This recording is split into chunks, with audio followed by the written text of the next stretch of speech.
Dia bilang, Nur, saya baru tahu ya, ternyata dulu-dulu kok Mami selalu menaikkan doa di dalam sembahyang, sholat gitu. Ihdina shiratal mustaqim, shiratal ladzina an'amta alaihim ghairil maghdubi alaihim waladdallin. Sangat berat perjuangan mama saya ketika itu, walaupun bagaimana, karena dia harus dikucilkan dari keluarga sementara ya, sehingga tibalah waktunya beberapa tahun kemudian ayah saya merasa siap untuk membawa anak-anak kepada Yesus, lalu diserahkan kepada Yesus melalui gereja yang dekat rumah ketika itu. Nah, kami dibaptislah semua. Saya bersaudara 4 ketika itu, 4 adik saya, berarti 5 seluruhnya, dan saya anak sulung orang tua saya.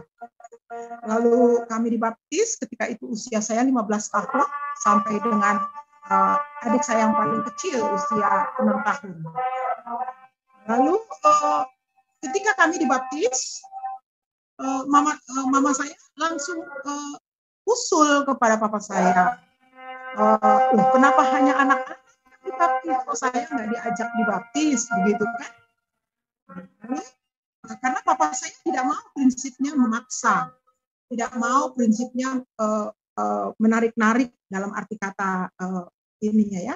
Tapi papa saya hanya berdoa, kuasa roh yang boleh menerangi hati dan pikiran bahkan jiwa mama saya sehingga rohnya benar-benar terbuka untuk Yesus gitu kan. Sehingga akhirnya mama saya dibaptis bersama-sama dengan saya ketika Sidi di usia saya 16 tahun.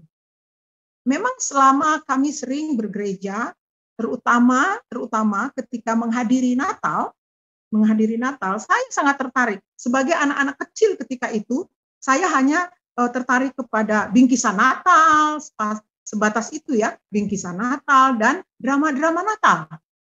Tetapi di tengah-tengah itu yang sangat tertarik bagi saya adalah bagaimana cerita tentang nubuatan para nabi terdahulu tentang kelahiran Yesus. Itu yang membuat saya tanda tanya dan sangat takjub gitu kan. Padahal itu beberapa tahun sebelum benar-benar Yesus lahir gitu kan. Nah, ketika itu hanya sekedar dengar cerita-cerita Natal di dalam pesta Natal. Setelah saya Sidi, banyak hal yang saya dapat. Ketika itu pengajaran-pengajaran tentang iman percaya dan sebagainya. Ini sehingga saya merasa benar dan saya merasa tepat untuk memilih ini, gitu kan? Kenapa saya katakan begitu? Ketika saya mendengar firman di dalam Yohanes 14 ayat 6 itu, akulah jalan kebenaran dan hidup. Tidak ada seorang pun yang sampai kepada Bapa kalau tidak melalui aku. Nah, ayat itu pun menjadi kesaksian besar dari mama saya. Mama saya berkata, saya dulu, mama saya itu khatam ya, selesai membaca Al-Quran, selesai. Adat istiadat orang sana, ketika seseorang menyelesaikan satu pembacaan Al-Quran itu, langsung dipestakan gitu, ada pesta sampai diiring-iring, diarak-arak lah ke desa itu gitu kan. Itulah yang dilakukan nenek saya terhadap mama saya dulu. Artinya mama saya selesai membaca. Tetapi ketika dia mengaku percaya kepada Yesus, lalu dia bersaksi kepada saya pribadi ketika itu, dia bilang, Nur, saya baru tahu ya, ternyata dulu-dulu kok Mami selalu menaikkan doa di dalam sembahyang, sholat gitu. Ihdina shiratal mustaqim, shiratal ladzina an'amta alaihim ghairil maghdubi alaihim waladdallin. Ternyata jalan kebenaran dan hidup itu ada di Yohanes 16 ayat 4 itu ya katanya. Kenapa saya masih mencari-cari jalan yang lurus? Ternyata jalan sudah ditunjukkan kok oleh Yesus, kan begitu. Akhirnya mama dari ayat itulah beranjaknya mama minta dibaptis. Jadi dia sudah merasa sudah tidak salah pilih lah saya, begitu kira-kira. Sangat berat perjuangan mama saya ketika itu, walaupun bagaimana, karena dia harus dikucilkan dari keluarga sementara ya, walaupun sampai dengan hanya beberapa lama begitu kan. Tapi akhirnya karena ada toleransi di antara kami, keluarga mama itu, ya kembali hubungan itu baik. Cuma ketika itu mama saya menyaksikan bagaimana kebesaran Tuhan di dalam kehidupan beliau di tengah-tengah keluarganya begitu. Shalom, salam sejahtera dalam kasih Tuhan Yesus Kristus. Saudara-saudara, Alkitab selalu mengajarkan kita untuk berdoa, percaya. Ketika engkau berdoa, meminta kepada Tuhan, seolah-olah engkau telah menerimanya. Jadi mengucap syukurlah seolah-olah engkau telah menerimanya. Karena apa? Karena dengan iman kita percaya bahwa setiap pokok doa kita pasti akan dijawab oleh Tuhan. Karena Tuhan yang kita sembah bukanlah Tuhan seperti yang disembah oleh orang lain di luar kekristenan. Mereka menyembah Tuhan yang tidak mereka kenal, Tuhan yang tidak mereka dapat deskripsikan bagaimana dirinya Allah itu. Bahkan keterbatasan informasi mengenai bagaimana Allah mereka, kesiapan Allah mereka, itu sangatlah menyulitkan mereka untuk dapat memahami lebih jelas siapa Tuhan dan Allah mereka. Saudara-saudara, namun dalam kekristenan, Alkitab telah menginformasikan semua yang kita ingin tahu, semua yang kita ingin pelajari tentang Allah. Alkitab secara luas ya, secara terperinci telah memberitahu kita kebagaimanaan dan kesiapaan Allah kita. Jadi saudara-saudaraku, itu dibuktikan ya dengan pesaksi yang baru saja kita dengar cuplikannya. Bagaimana ia bersaksi tentang Tuhan bekerja, Tuhan menolong mereka, Tuhan melakukan perkara ajaib. Bertahun-tahun mereka berdoa, tunjukkanlah kami jalan kebenaran, tunjukkanlah kami jalan keselamatan. Dan memang benar, jalan keselamatan itu sudah ditunjukkan kepada mereka, yaitu Yesus. Namun mereka mengunci hati, menutup diri tentang keselamatan yang telah diberitakan kepada mereka. Sehingga saudara-saudara, bagaimana satu keluarga ini terdiri dari 6 jiwa ini boleh mengakui bahwa Yesus Kristus adalah Tuhan mereka, memberi diri mereka dibaptis dan menyatakan iman percaya kepada Yesus. Ini sungguh luar biasa. Hal yang sama akan terjadi kepada saudara-saudara yang saya yakin jika saudara percaya hal. Sama-sama kita saksikan tayangan berikut ini. Bagaimana besarnya kasih Tuhan di dalam kehidupan saya. Saya dilahirkan 69 tahun yang lalu. Dan ketika itu saya dilahirkan dari latar belakang orang tua yang berbeda suku, berbeda kepercayaan, sehingga beliau dahulu kategorinya menikah campuran ya, tanpa pernikahan agama, tanpa pernikahan adat, hanya pernikahan negara yang dilakukan. Seraya berjalannya waktu, keluar mama papa saya, walaupun beliau berbeda, tetapi di dalam kehidupan keluarga tetap harmonis, dan kami memiliki sampai dengan 4 bersaudara ketika itu, dan kami berdomisili ketika itu di tengah-tengah lingkungan keluarga mama saya yang notabene berada di seberang. Nah, ketika masa kecil saya sempat dititip kepada nenek saya yang notabene di tengah-tengah keluarga mama saya. Berjalanlah waktu sampai dengan kami usia anak-anak. Saya ketika itu berusia 10 tahun, bersama dengan adik-adik saya selang 2 tahun, 4 seluruhnya beradik kami. Tetapi ketika itu entah bagaimana, papa saya memiliki visi dan untuk bisa menyelamatkan keluarga, sehingga beliau mengambil keputusan untuk hijrah ke Jakarta dengan modal nol, tanpa memiliki apa-apa yang mendasari hidup keluarga papa dan mama saya ketika itu kami masih kecil-kecil. Tetapi dengan tekad bulat papa saya ingin menyelamatkan keluarga ketika itu. Dan dikala kami tinggal di satu tempat yang tidak jauh dari gereja, papa saya selalu mengajak anak-anak kami semua untuk bergereja begitu. Walaupun sesungguhnya kami boleh dibilang belum Kristen karena belum dibaptis gitu kan.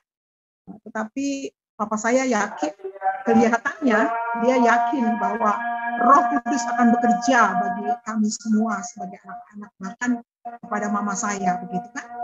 Sehingga tibalah waktunya beberapa tahun kemudian ayah saya merasa siap untuk membawa anak-anak kepada Yesus, lalu diserahkan kepada Yesus melalui gereja yang dekat rumah ketika itu. Nah, kami dibaptislah semua. Saya bersaudara 4 ketika itu, 4 adik saya, berarti 5 seluruhnya, dan saya anak sulung orang tua saya. Lalu kami dibaptis ketika itu usia saya 15 tahun, sampai dengan adik saya yang paling kecil usia 6 tahun.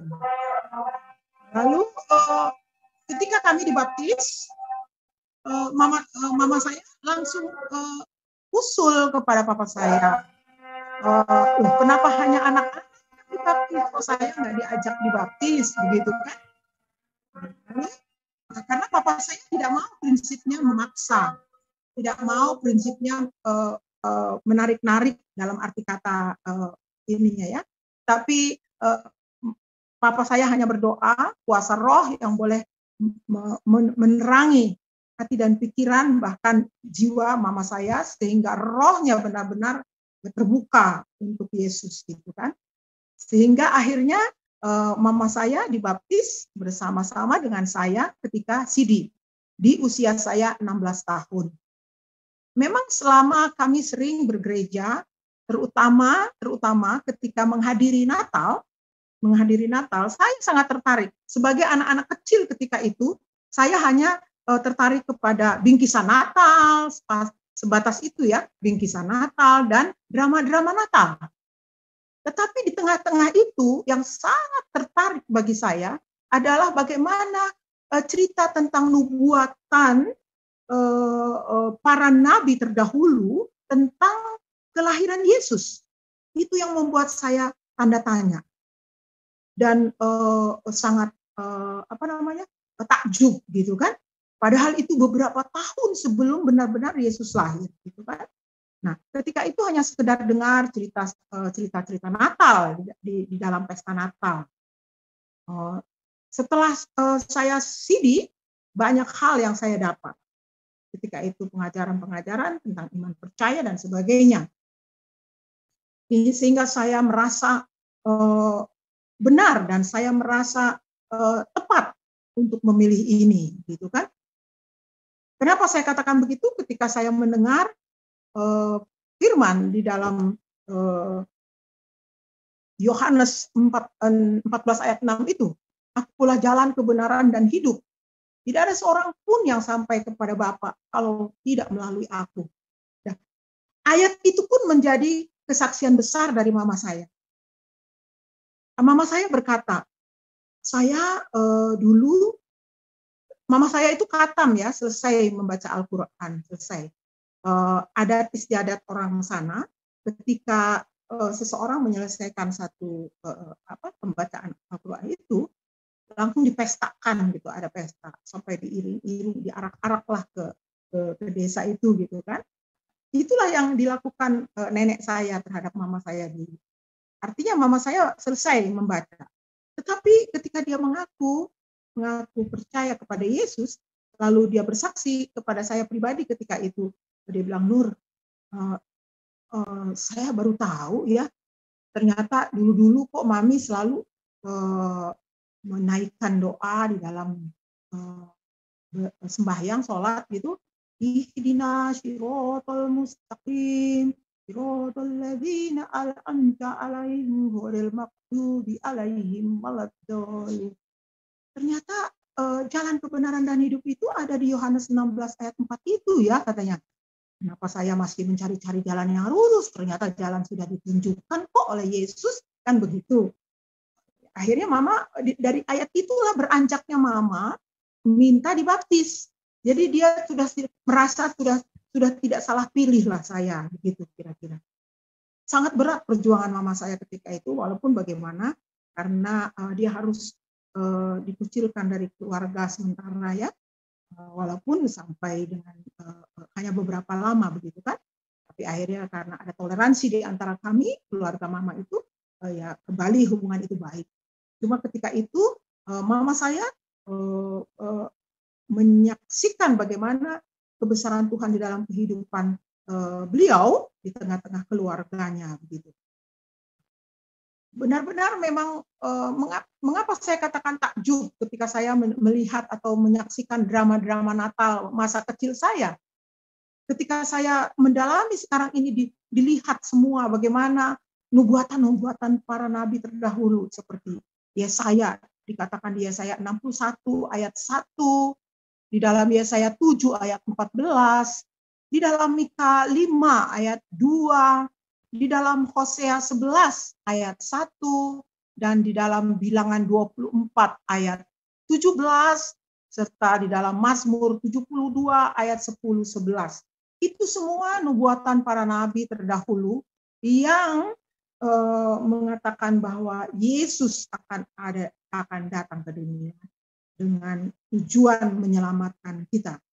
Kita tahu bahwa kita adalah orang-orang yang berdosa, yang lemah, yang tidak mampu menyelamatkan diri sendiri. Oleh karena itu, seperti yang dikatakan Allah kepada di dalam firman-Nya, karena begitu besar kasih Allah dalam Yohanes 3 ayat 16 ya kalau nggak salah, karena begitu besar kasih Allah kepada dunia ini, maka dikaruniakanlah anaknya yang tunggal, supaya barang siapa yang percaya mendapatkan kehidupan yang kekal. Luar biasa janji Tuhan, ya dan amin. Disitulah kebanggaan kami ketika mengenal Yesus di usia saya 15 tahun. Sebelumnya ketika saya dititip mama saya di depan nenek saya, mau nggak mau saya mengikuti tata cara yang dilakukan nenek saya di sana. Ya, saya puasa ikut puasa, sholat ikut sholat, tapi terus terang itu hanya ikut-ikutan. Saya tidak ngerti maknanya sama sekali karena masih kecil. Tetapi itulah saya bersyukur kepada Tuhan, Roh Tuhan menyelamatkan kami semua melalui papa saya ini. Sehingga kami hijrah ke Jakarta dalam kehidupan kemandirian yang sangat sederhana kami ketika itu. Segala-galanya dilakukan dengan pas-pasan begitu. Tetapi papa saya dengan tekad yang bulat, rindu untuk menyelamatkan anak-anak. Seraya berjalannya waktu, pertumbuhan kami semakin dewasa. Dan saya ketika itu masuk ke dalam masa pernikahan, dan saya Tuhan temukan dengan pria yang betul-betul mengasihi saya. Kami memasuki kehidupan rumah tangga, tetapi Allah hanya mengizinkan saya bersama dia 8 tahun dan 6 bulan. Karena dengan kondisi fisik yang lemah, karena ketika itu suami saya boleh dibilang lahir cacat karena hanya memiliki 1 ginjal. Lalu Tuhan memberikan dia kesempatan hidup sampai usia 39 tahun, dan Tuhan memberikan berkat bagi kami 4 anak, yaitu 2 laki-laki dan 2 perempuan. Ketika itu mereka baru berusia antara 7 sampai 2 tahun. Ya. Sangat berat bagi saya secara pribadi untuk dapat menyelamatkan anak 4 ini dalam kebenaran Tuhan dalam pendidikan seturut dengan kehendak Allah. Karena segala sesuatunya serba terbatas, saya hanya seorang pegawai negeri sipil yang sederhana, lalu dengan tekad yang bulat, saya mengingat 1 Korintus 10 ayat 13, bahwa pencobaan-pencobaan yang kamu alami tidak melebihi kekuatan. Jadi Tuhan selalu menopang saya di dalam kehidupan saya. Dengan segala keterbatasan, saya melakukan apa yang seharusnya saya lakukan untuk anak-anak 4 ini. Yang notabene mereka masih di usia balita. Tetapi betapa besar kasih Tuhan. Dari hari ke hari, Yesus senantiasa menopang saya sesuai janjinya. Bahwa bagi kehidupan perempuan janda, selalu Yesus hadir di dalam campur tangan perjuangan hidupnya. Saya merasakan itu dari hari ke hari. Yesus yang senantiasa menguatkan saya di dalam kehidupan. Betapa besar kasih Tuhan bagi saya.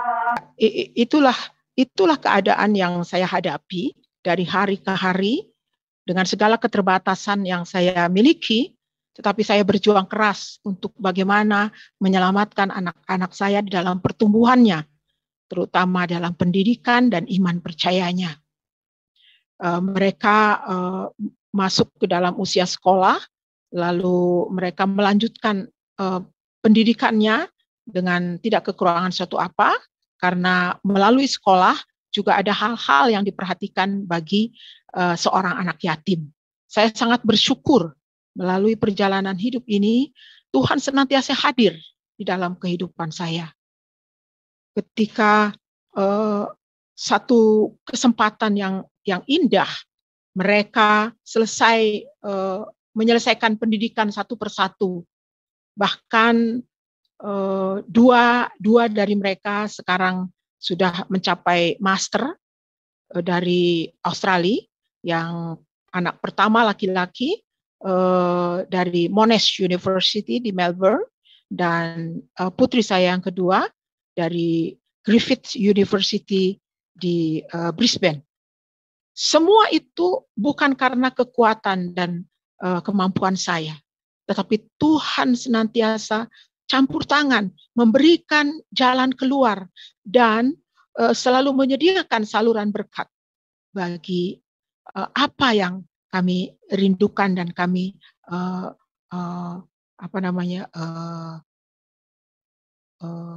pinta daripada Tuhan, dan Tuhan selalu memberi kecukupan untuk hal itu. Kalau melihat kekuatan atau kemampuan saya sendiri, saya tidaklah mungkin bisa mencapai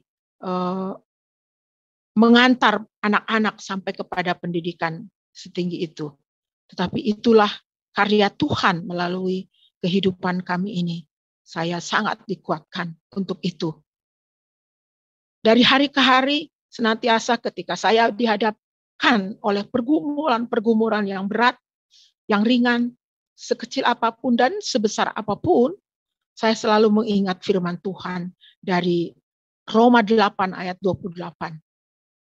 Kita tahu Allah turut bekerja di dalam segala sesuatu, mendatangkan kebaikan bagi Dia yang mengasihi, bagi mereka yang mengasihi Dia. Oleh sebab itu, saya senantiasa dari hari ke hari memegang firman ini dan melakukannya. Saya selalu melakukan hal-hal yang ingin saya capai, melakukan hal-hal yang ingin saya rindukan, karena firman itu mengatakan Allah turut bekerja. Berarti dari pihak saya sendiri, saya harus melakukan apa yang bisa saya lakukan untuk kebesaran Tuhan itu. Sehingga ketika dilihat Allah, saya telah melakukan apa yang seharusnya saya lakukan, maka segeralah Allah turun tangan, turut bekerja. Itulah yang saya imani. Dari hari ke hari, saya selalu diberikan jalan keluar. Apapun itu. Ketika dicerca, ketika dihina, ketika dituntut dan sebagainya. Saya dengan bahasa populer sekarang dizolimi ya, dizolimi ya. Itu saya tidak pernah membalas mereka. Bahkan saya mengampuni melalui doa saya. Itulah yang luar biasanya kasih Tuhan bagi kita. Di dalam perjalanan hidup Papa dan Mama saya mencontohkan kami semua anak-anaknya, sehingga kami bersaudara semua teguh di dalam iman. Tidak hanya itu, saudara-saudaraku, di dalam proses karir saya bekerja pun tantangan banyak. Ketika karir saya stagnan gitu ya, stagnan, tidak diperhatikan dan sebagainya. Tetapi saya nggak tahu sebabnya apa, yang persis hanya Tuhanlah yang tahu. Tetapi saya berusaha untuk senantiasa menjaga kredibilitas saya sendiri, menjaga bagaimana eksistensi saya, sehingga saya tidak undur. Walaupun orang di sekitar saya senantiasa memojokkan saya dengan cara-cara mereka, dengan tujuan-tujuan mereka. Tetapi saya senantiasa bersandar kepada Tuhan. Ketika Tuhan membuka jalan, tidak ada seorang pun yang mampu menutupnya. Itulah iman yang saya pegang.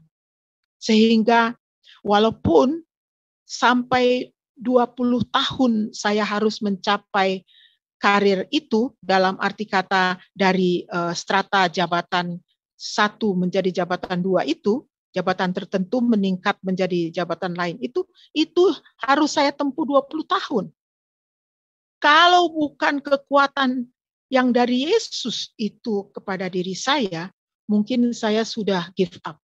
Tetapi karena Yesus yang senantiasa menghibur saya dari hari ke hari, masa 20 tahun itu saya bisa lewati, dan ajaibnya ketika kantor kami bubar dan tidak ada dan banyak orang sangat cemas, tetapi saya sendiri tidak merasakan itu. Saya senantiasa bersandar kepada Tuhan, tidak ada yang mustahil bagi Allah. Apapun yang Tuhan nyatakan di dalam kehidupan saya, itu adalah yang terbaik bagi saya. Ajaib.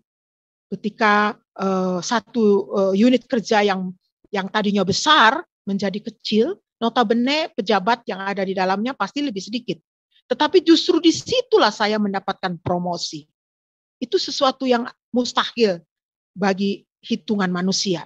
Tetapi itulah yang disebut mukjizat. Mukjizat terjadi bagi saya. Dan di situ saya promosi. 20 tahun yang saya alami untuk naik satu jabatan ke jabatan lain. Selama 20 tahun saya hanya di rolling horizontal dari tempat ke tempat. Sampai 4 kursi saya lewati. 20 tahun saya. Tapi saya walaupun 20 tahun, tapi saya tetap bersyukur kepada Tuhan. Itulah yang saya selalu sebutkan, sering saya saksikan dimanapun. Tema yang saya angkat itu adalah serba 20 tahun kehidupan yang saya lalui. Serba 20 tahun. Kenapa saya katakan serba 20 tahun?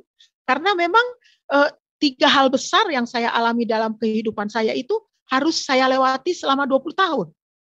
Nah, salah satunya tadi itu kesaksian saya di dalam mencapai karir saya.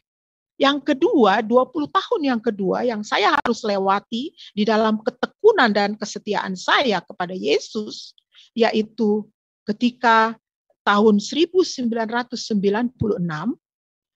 saya bersama-sama dengan rombongan menyaksikan melakukan misi di Eropa, Jerman, Prancis, dan Belanda, pelayanan melalui puji-pujian paduan suara kami. Selama 2 minggu kami di sana. Tetapi ketika menjelang akhir pelayanan itu, pimpinan rombongan kami menyampaikan kepada kami, apabila di antara kami yang mau dan rindu untuk mengunjungi Holy Land, maka akan bisa diatur oleh pimpinan rombongan untuk extend visa dan reschedule tiket, gitu kan.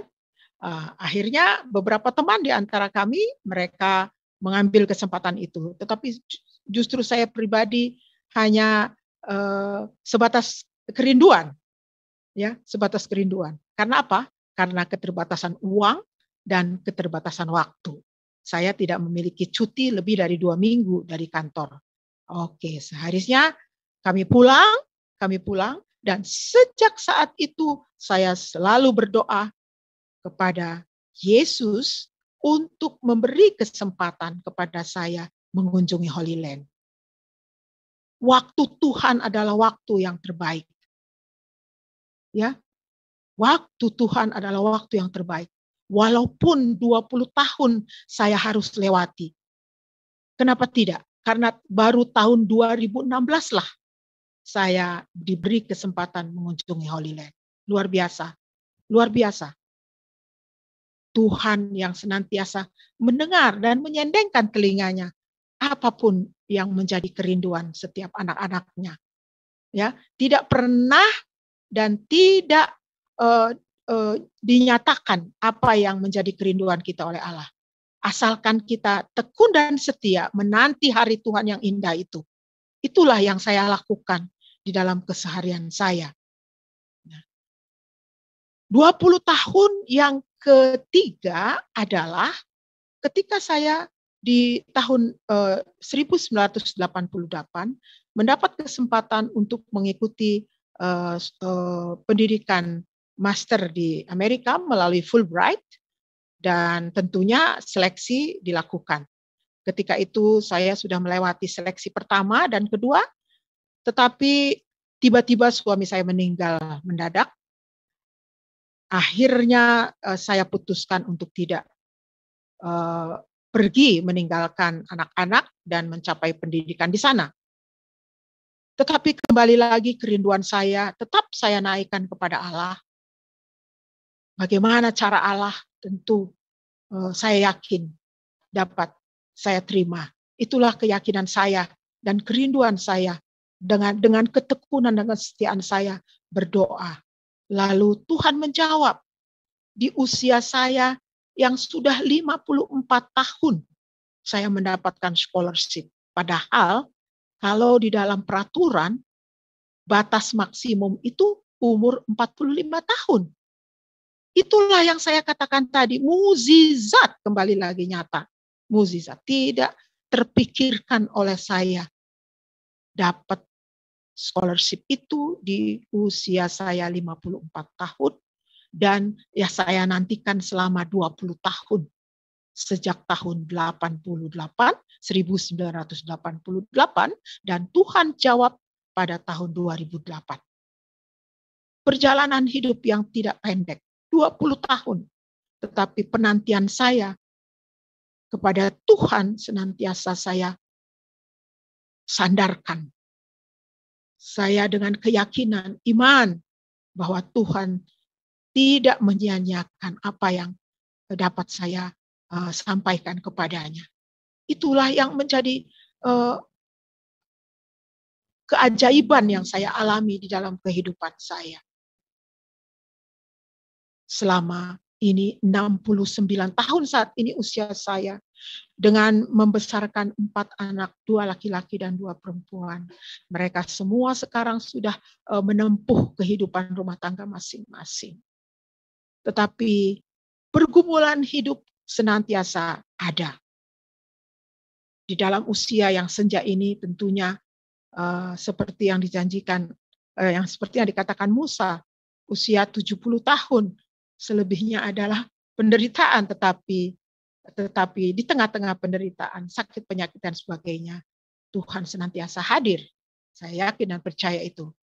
Bapak Ibu yang kekasih, sesungguhnya saat ini saya juga sedang menjadi seorang pasien karena ada serangan yang terjadi di dalam ruas leher saya. Ini yang disebut sakitnya HNP menurut istilah kedokteran. Sehingga seminggu kemarin itu saya betul-betul sangat sulit menggunakan seluruh organ tubuh saya ini, terutama tangan dan kaki, sehingga karena merasakan sakit yang luar biasa akibat dari penyempitan syaraf di leher ini gitu. Tetapi luar biasa Tuhan. Ketika Bro Frankie menghubungi saya ketika kemarin, itu posisi saya sedang di ruang tunggu dokter untuk menanti masuk ke dalam ruang dokter dan pemeriksaan tubuh saya.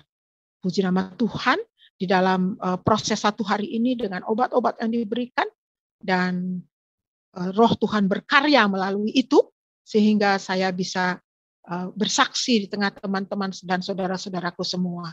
Saya yakin dan percaya bahwa hidup di dalam Tuhan itu tidak sia-sia. Oleh sebab itu, saya mengajak saudara-saudaraku, ketika kita telah mengenal Yesus secara pribadi, peganglah itu. Karena dialah satu-satunya Tuhan yang senantiasa peduli karena dia hidup di dalam hati kita, di dalam kehidupan kita. Percayalah bahwa kasih karunia Allah yang telah diberikan kepada kita, betapa luar biasa pengorbanannya di kayu salib. Itu yang senantiasa saya mengingat saya di dalam perjalanan hidup saya, sehingga iman percaya saya teguh. Satu hal yang membuat saya lebih teguh lagi, bahwa kehadiran Allah walaupun tanpa belahan jiwa, tetapi Tuhan senantiasa mencukupkan apa yang menjadi kekurangan saya. Dari hari ke hari saya selalu mengingat akan kebenaran firman itu. Apapun yang saya lakukan di dalam setiap langkah hidup saya selalu bersandar dan menyandarkan firman seperti yang dikatakan di dalam Kolose 3 ayat 23, bahwa lakukanlah itu seperti untuk Tuhan.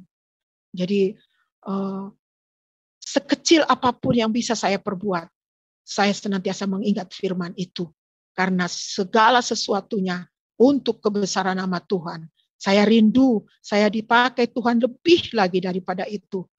Walaupun memang sejak saya di saya CD usia 16 tahun, ketika itu saya langsung dipercaya untuk memimpin remaja. Dan setahun kemudian, usia 17 tahun, saya sudah dipercaya memimpin pemuda.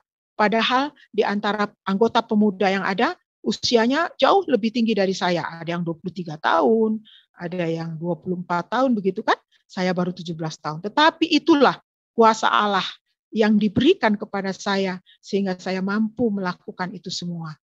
Seraya berjalannya waktu, pertumbuhan saya, sampai di usia saya setelah menikah, Tuhan percayakan saya menjadi majelis di satu gereja Okumene. Di sana saya melayani Tuhan melalui persekutuan dan jemaat itu. Secara periodisasi saya terpilih 2 kali, dan di sana saya melakukan pelayanan pada Tuhan untuk jemaat setempat. Sampai kepada itu masa usia sebagai kaum ibu, sebagai seorang ibu. Makanya saya memimpin komunitas kaum ibu. Tetapi ketika saya ditinggal meninggal belahan jiwa saya di usia saya 35 tahun, saya menjadi pelayan di tengah-tengah para janda. Jadi ada komunitas janda, ada komunitas single parent di dalam gereja. Disitulah saya memimpin dan menjalankan pelayanan di tengah-tengah para janda. Komunitas itu disebut Hana, ya.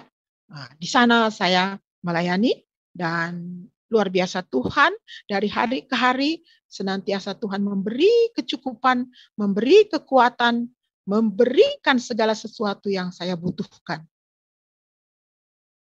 sampai di usia saya 60 tahun, barulah saya beralih melayani di komunitas lansia.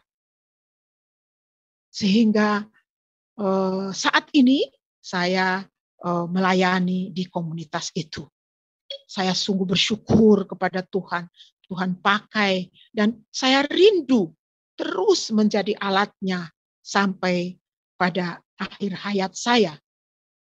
Karena di dalam firman juga diingatkan kepada kita di dalam Yesaya 46 ayat 4, saya yakin dan percaya sampai masa tua, sampai masa putih rambut, sampai renta tentunya, Tuhan senantiasa menopang dan menjaga kita. Itulah iman yang saya pegang, itulah iman yang saya selalu dengungkan di dalam roh dan jiwa saya. Sehingga dengan kekuatan itu saya dimampukan untuk dapat melayani di tengah-tengah komunitas lansia. Karena apa?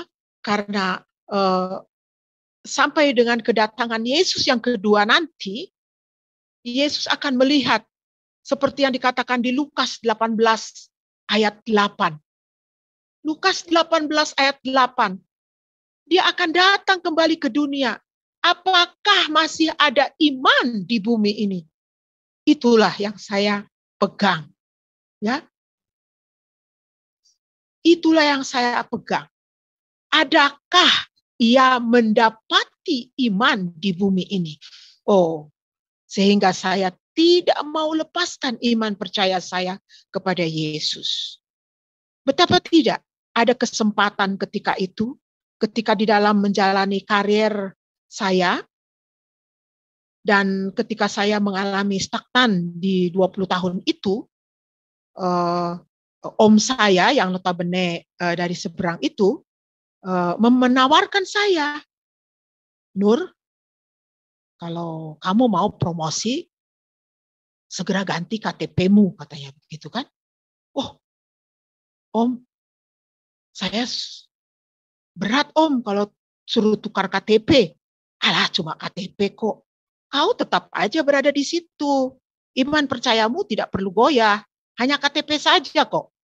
Oh, KTP itu kan bukti dari iman, saya bilang. Sebagai warga negara, saya bilang. Jadi, kalau iman saya tidak sama dengan KTP, itu nggak benar dong, Om, saya bilang. Jadi, saya bersyukurlah dengan apa yang saya miliki sekarang, saya tetap di sini saja, Om. Tidak perlu saya promosi pun, nggak apa-apa. Saya bersyukur karena Tuhan mencukupkan apa yang saya butuhkan. Saya tidak merindukan hal-hal yang berlebihan, saya bilang begitu. Saya mengucapkan terima kasih kepada om saya yang menawarkan itu. Tapi beliau sekarang sudah tiada. Ya, jadi saya sangat bersyukur kepada Tuhan yang senantiasa memegang, ya, menopang di dalam kehidupan saya. Tuhan Yesus itu hidup di dalam setiap hati kita. Oleh sebab itu peganglah dia. Pertahankan dia di dalam hidup kita. Di dalam hati kita dia bertumbuh. Jangan biarkan loh hati kita terisi oleh hal-hal yang mencemarkan. Jangan biarkan loh hati kita diisi oleh hal-hal yang tidak berkenan bagi Allah. Karena hati kita telah diisi oleh Roh Kudus itu. Jadi saya sangat bersyukur saya bisa mempertahankan itu karena Tuhanlah yang telah menguatkan saya.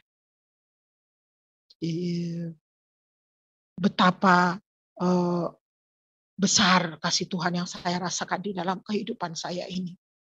Sungguh, mengakhiri hidup saya di masa tua ini, di dalam masa lansia ini, saya rindu kalau Tuhan pakai saya menjadi alatnya, dimanapun saya berada. Sekalipun pandemi berlangsung di seluruh dunia, ya, tidak hanya di Indonesia, tetapi saya bersyukur bahwa melalui fasilitas yang sekarang seperti kita pakai ini, Zoom, live streaming YouTube dan Facebook tentunya, Tidak ada yang membatasi kita untuk menyaksikan kebesaran Tuhan. Kalau dulu, sebelum pandemi, dan sebelum tersedia fasilitas teknologi seperti ini, tentunya apabila saya rindu untuk melayani ke satu tempat yang jauh, sangat dibutuhkan biaya besar. Apalagi kalau kita harus ke luar negeri, ya, dengan menyediakan paspor, harus minta visa, tentu minimal tiket kita harus sedia. Tetapi dengan teknologi yang seperti ini, luar biasa. Kita boleh menjangkau bangsa-bangsa. Kita boleh menjangkau dunia. Siapapun di seluruh pelosok dunia ini bisa mengakses YouTube, Zoom, dan Facebook ini. Betapa besar kasih Tuhan. Rancangan Tuhan begitu indah. Ya, kita percaya semua ini adalah rancangan Tuhan. Oleh sebab itu, jangan biarkan kuasa-kuasa iblis untuk menjatuhkan kita. Banyak hoax yang beredar di tengah-tengah pesan-pesan melalui jaringan sosial. Tetapi ingat, kita harus bijaksana. Kita harus berhikmat. Minta hikmat dari Tuhan untuk dapat melihat dan memilih dan mengambil pelajaran apapun itu untuk penguatan iman kita. Terpujilah nama Tuhan. Betapa besar kasih-Nya di dalam kehidupan kita. Percayalah, andalkan Dia. Hanya Dia yang boleh memberi kekuatan. Kekuatan yang dapat dijadikan kita dan memampukan kita menjalani hidup yang luar biasa. Kekuatan hupomone yang disebut itu. Kalau saya tidak salah. Hupomone, kekuatan yang luar biasa. Kasih Tuhan itu kepada kita. Dan yang harus kita jalani dengan tekun dan setia menanti waktu Tuhan, yaitu kairos, waktu Tuhan. Karena waktu Tuhan itu pasti indah bagi kita. Kita akan merasakan itu di setiap hidup dan kehidupan kita. Ketika kita benar-benar mengandalkan Tuhan. Terpujilah Dia kekal selama-lamanya. Terima kasih. Mohon maaf kalau kesaksian saya ini kurang berkenan bagi saudara-saudara. Tetapi inilah kesempatan yang saya pakai, saya gunakan, yang diberikan oleh Miracle TV, dan kiranya menjadi berkat bagi kita semua. Terpujilah nama Tuhan. Haleluya. Puji Tuhan, Tuhan memberkati saudara. Bagikanlah tayangan ini kepada sekian banyak orang. Dan jangan lupa untuk saudara tetap semangat di dalam Tuhan. Karena bersama Tuhan kita akan lakukan perkara-perkara yang besar. Haleluya. Shalom.